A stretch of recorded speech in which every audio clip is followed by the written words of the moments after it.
Hey everyone, thanks for joining me.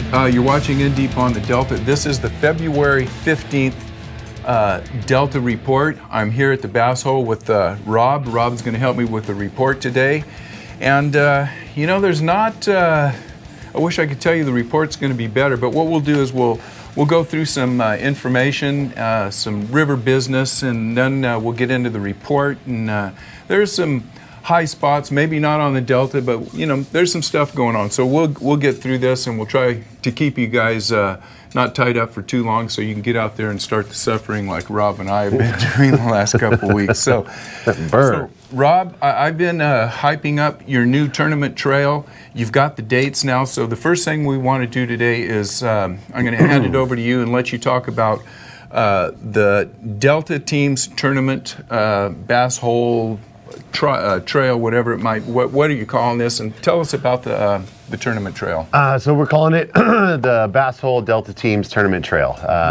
You know, the Delta out here, Russo's, the local tournaments, all the little club tournaments, they're still there. The bigger tournaments are starting to go out a big break, Lads Marina. I wanted to open up something so everybody can get into it. So, you know, obviously we brought in a high roller option, a low roller option. The low roller option is for those guys, those weekend warriors. Hey, you want to come out and fish, have a good time, fish a tournament.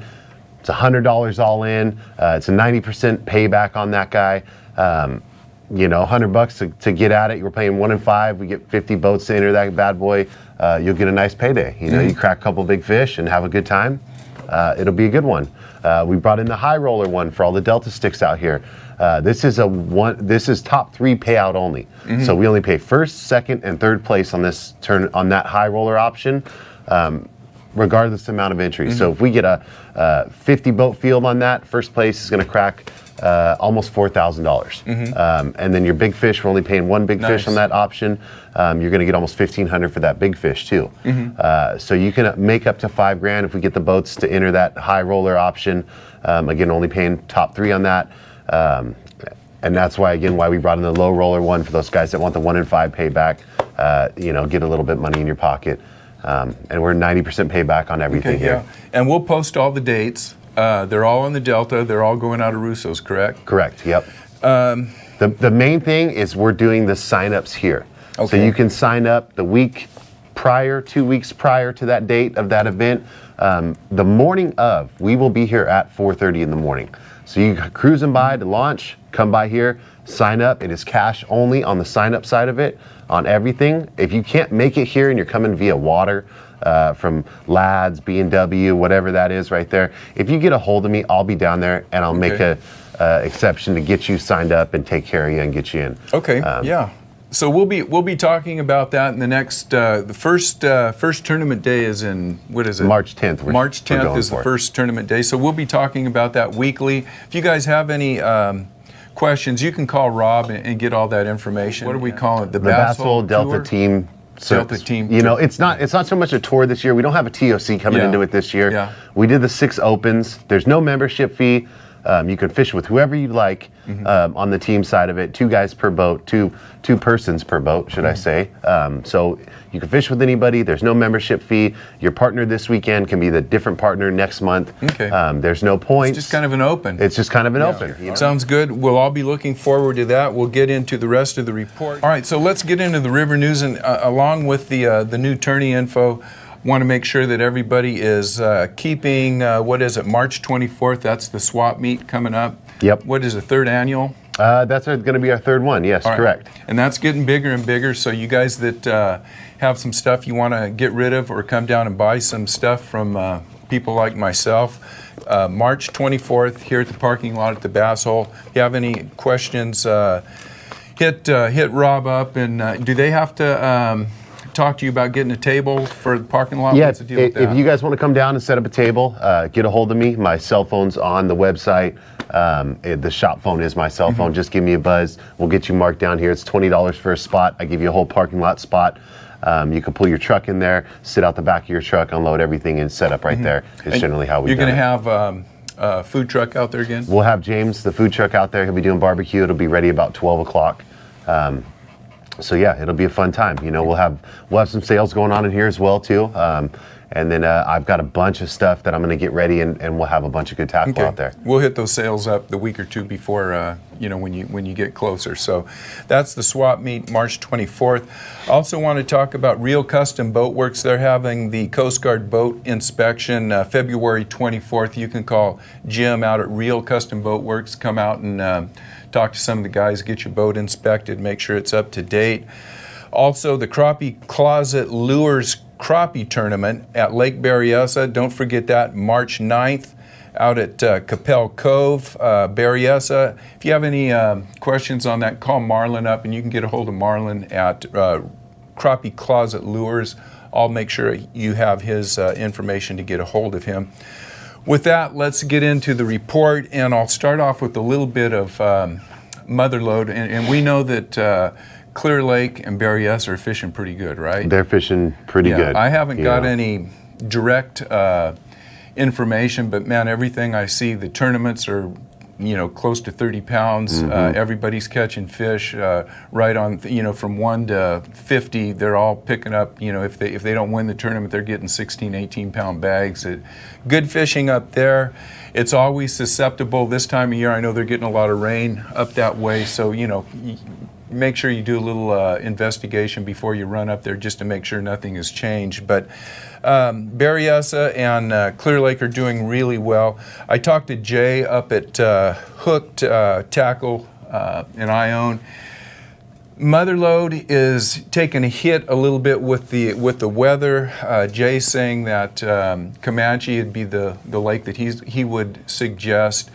They're doing pretty good on the spots. Guys are throwing Kitex, and that's holding pretty well. Trout fishing is doing well. He's also wanted to make sure everybody knows that, let's see, it is, what's opening up? Pardee is opening up, I think, the 16th. Yeah, it's coming up. So Pardee will be opening up again. If you don't know it, it closes during the winter. During the winter. As it opens up, nobody's been on that lake, so as far as bass fishing goes, you're going to be kind of fishing a new lake. So if that's your deal, make sure you know that Pardee is open. I also talked to John Leasty from Experience Guide Service about Maloney's, and he was doing really well before the storms. The storms put a little damper on Maloney's. He's saying that the water is still clear, the lake is full. He's getting about 51, 52 degree water temps. Still catching fish, but it's gotten slower. It's going to take a little time to rebound, and he's still picking up 15, 20 fish a day. He was picking up 30, 35 fish a day. He's throwing shaky heads, drop shots, jigs, same old stuff, but it's slowed down a little bit. John is suspecting that the new storm that's coming in next week, it's going to be a pretty warm storm. We're going to get some rain, but he, unless it's some kind of crazy situation, he's not looking at really tearing Maloney's up a whole lot. And he's thinking if everything, normal weather conditions, he's looking at probably about 3 weeks before really pre-spawn starts, and that'll be up at Maloney's. That about covers the mother load, and I'll tell you, that may not sound great, but it's a heck of a lot better than what I've been seeing, what you've been seeing on the Delta. Yeah, the Delta's a little tough right now. Yeah. Last week was a little bit better for me. Average, we were putting 7-8 fish on a trip. Biggest one was 5 pounds. My buddy caught last time we went out. Went out yesterday all day. We had 2 bites, put 1 fish near the boat, lost it at the boat, wasn't a big one. Gorgeous day. Everything was right. Outgoing tide. The water's clear. You have muddy water some places. I'm fishing down south. I'm fishing around Discovery Bay, Woodward, Victoria's a little bit muddy. But I fished Holland Track, all of Holland Track yesterday. Came around, fished on the way to Discovery Bay in the outskirts of Discovery Bay there. And man, I've been catching them there, but yesterday they were just not having it. Last week we were fishing that really king tide. Now we're fishing that lower tide going out. It was high in the morning, but it was going out all day, and it was just a tough bite for us. And I think those tides are what actually helped us last week a little bit, and what's put the damper on this week. We'll get into that in a minute, because I want you to talk more about what you're looking for in the future. And I basically had the same situation that you had. And what we're river conditions out here. I've been fishing around Paradise Point, and I haven't gone. I'll say from Prisoners Point down into Stockton. Water conditions are pretty decent. It's, I'll say, 1 to 2 feet of visibility. Water temperatures about 53 to 55 degrees. Everything looks good. High tides. When I was coming out here today, I was looking at B&W. It's chocolate milk coming down the McCallum. Yeah. What kind of clarity were you seeing down around Frank's Track over here? So Frank's Track, you're still pretty blown out in there. So from Frank's Track all the way down to oh God, what's the name of that place? I always forget it. Central Delta. Let's just say Central there. Disco Bay. Disco. It's pretty clear around there. I haven't been venturing down past that. You know, I've been staying more towards Woodward, that Victoria area, stuff like that. It gets a little muddier when you get up there, but it's pretty clear. Still seeing about 53, 55. I saw yesterday 58. 58. And the end of the day when we pulled off 59. And I was out yesterday, and I pulled off at 12:30, and I didn't see 55 was my. I was in when I left. I was in 14 Mile Slough. 55 degrees was my best guess up there. It's been going up and down. You know, last week it was warmer. We had that cold front the last 4 days with this no cloud cover, nothing. We got in the 30s and it dropped it down. Yeah. And also, I'll mention a little bit about stripers. There's very little going on with stripers. I talked to Alan Fong. He hasn't been out, but they've opened up the weirs up on the Sacramento. They're flooding everything. The Liberty Island area is chocolate. I talked to Jeff Suhu. He has also not been out, and he's not getting a lot of reports. People just aren't, you know, that Sacramento side that has had a lot of the fish in it for stripers is tough to fish right now. I will say that the Central Delta, I'm picking up quite a few stripers on jerkbaits, but there's still that, you know, 14, 15 inch. Every third or fourth fish, I'll get a keeper, and a big keeper would be 21, 22 inches. They're out there. I know the guys that are drifting live minnows and live bluegill when they can catch them are catching fish, but it's slow. It's going to take you know, a little bit of time. This is generally when we get a little lag. Jeff did say he's thinking, you know, it's going to be 3 or 4 weeks before the next group of fish comes in. So stripers are pretty slow. And you know, before Rob and I talk more about the bass, largemouth bass, let's talk about some of the tournaments. And they kind of reflected what everyone else was doing. NorCal Bass Tournament had 31 boats, and I got to congratulate Ian and his pops for winning the tournament. They had almost 17 pounds with a 7.2 kicker. Yep. That's a really good bag. I think out of that 31 boats, there were only, I think there's only 11 or 12 guys that weighed in. Yeah, I think actually 10 guys weighed in, and I think there was you know, a lot of those guys that weighed in one fish. So it was very tough fishing conditions. Also, the Delta Bass Club, I talked to a couple of guys from the Delta Bass Club, and they had, you know, I think 7.5 won their tournament. They had 3 fish. Yeah, 16 boats. They had 16 boaters and 10 non-boaters, 26 guys fishing, and there was only 16 fish weighed in. Yep. And I think their big fish was like 3 pounds or something, a little over 3 pounds. So the tournament bags were extremely difficult or extremely low, and it kind of you know, we saw exactly how tough it was.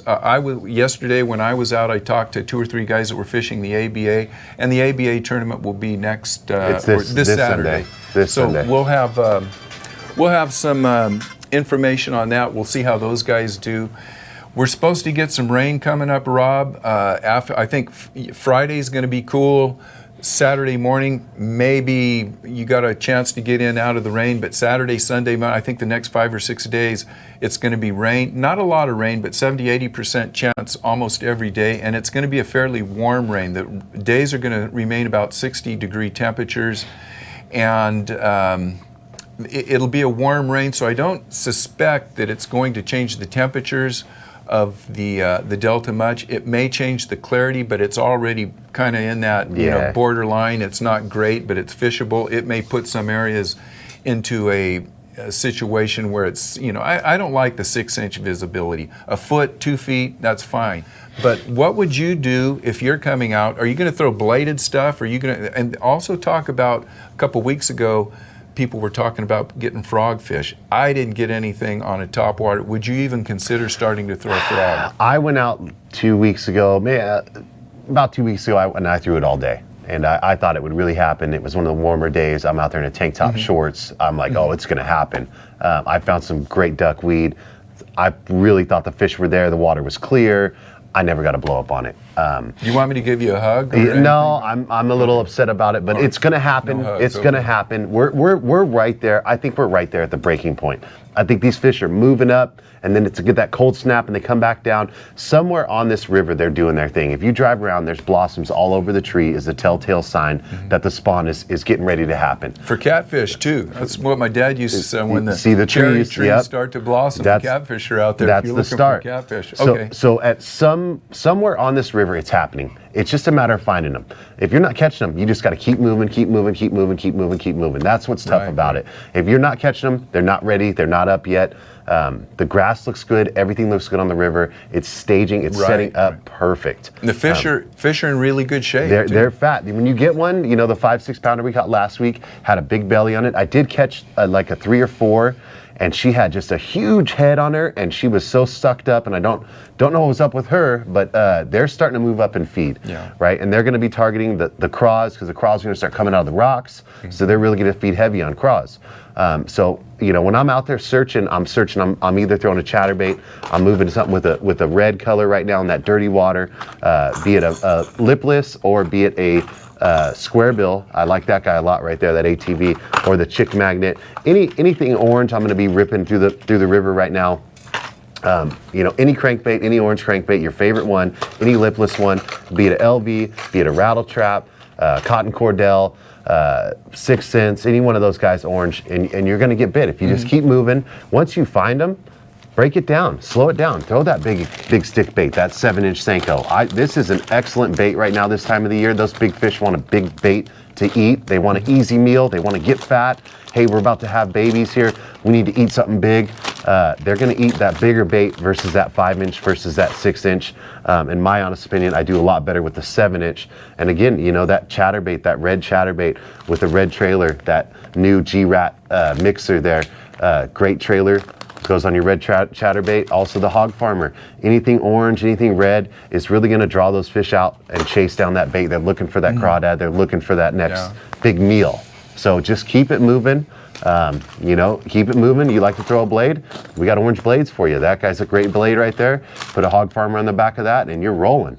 And don't put it down. And again, once you get bit, throw that jig, throw that Senko, throw that drop shot in that area, because those fish are up there and they're feeding. And you think they'll start to school up a little more? They'll be grouped up. They'll be coming out of their winter hiding spot where they're grouped up, bundled up, and they'll come up there and feed, and then another one will come up and feed, or they'll come up in a flock, or they'll just sit in that grass and stare at those rocks, waiting for something to come out of there. That's when that jig or that chatterbait coming by, and they just smoke it, and next thing you know, you got that 8-9 pounder. Yeah, and for you guys that are going out there, especially you tournament guys, are you going to fish the ABA next? I will be fishing the ABA, yes. I talked to several guys that just were blanking, and this backs up what Rob was saying. You just got to keep moving. 1 17-pound bag with Ian and his dad out there. They were in the right spot at the right time, probably because they were moving, and they hit that one spot. You don't have to be doing well to win a tournament. It's just the day that you're out there. And for you guys that are not tournament angling, don't feel bad when you have these tough days, but the next day you can go out and do the very same thing, run the same milk run, and you can go from having a 1-fish day or getting blank to maybe best day of your life. I wouldn't. I would. Let's just come it's there. It's gonna happen. It's there. Baby steps, but you can go out and get a 5-fish limit and put some nice fish in the boat, and probably in 2 or 3 weeks, then I would look more about, man, you can go out and really get a couple of those 6, 7, 8 pounders and have the best day of your life. So don't worry if you haven't been catching fish, especially you guys that are thinking, oh, I don't want to fish this next tournament coming up. If it's your day, you're going to catch fish, and if it's not your day, you're probably not going to catch fish. Rob went over you don't have to reinvent the wheel. You don't have to find a silver bullet. Fish the baits that we always fish out there, and you'll catch fish. So with that, I'm going to leave you guys, contemplating that. Rob, thanks for putting your 2 cents in and giving some suggestions. And we'll be out with Rob from time to time, and let's go over those special baits. So before we get off here, I want to talk about coming up on Saturday. Oh yeah. We have Toxic Baits. He's going to release his new manufactured baits here.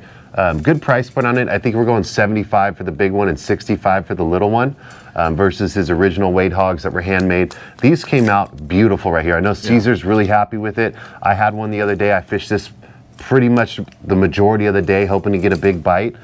This is the only color he has available right now, and I think it's a beautiful color, be it for Clear Lake, Berryessa, or the river. They're a good-looking bait. We will have the drop here on Saturday, this Saturday coming up. He will be here between 10 and 3, and we will have these guys here. They will be available for purchasing. Caesar will be here for questions, anything like that. His bluegill one's going to be coming out in March, I believe, but he has a run of these guys here, and I think he has some Wade Hogs and some other baits he'll be here with. You can come on down and purchase them here. And what date is that again? That is on Saturday. Okay, come on out to the Bass Hole on Saturday. Check out the new Toxic Baits. And Rob, thanks a lot. Yep. Good luck out there. You guys make sure you send me a report if you get out there, and we'll see you hopefully on the river. Good luck. See ya.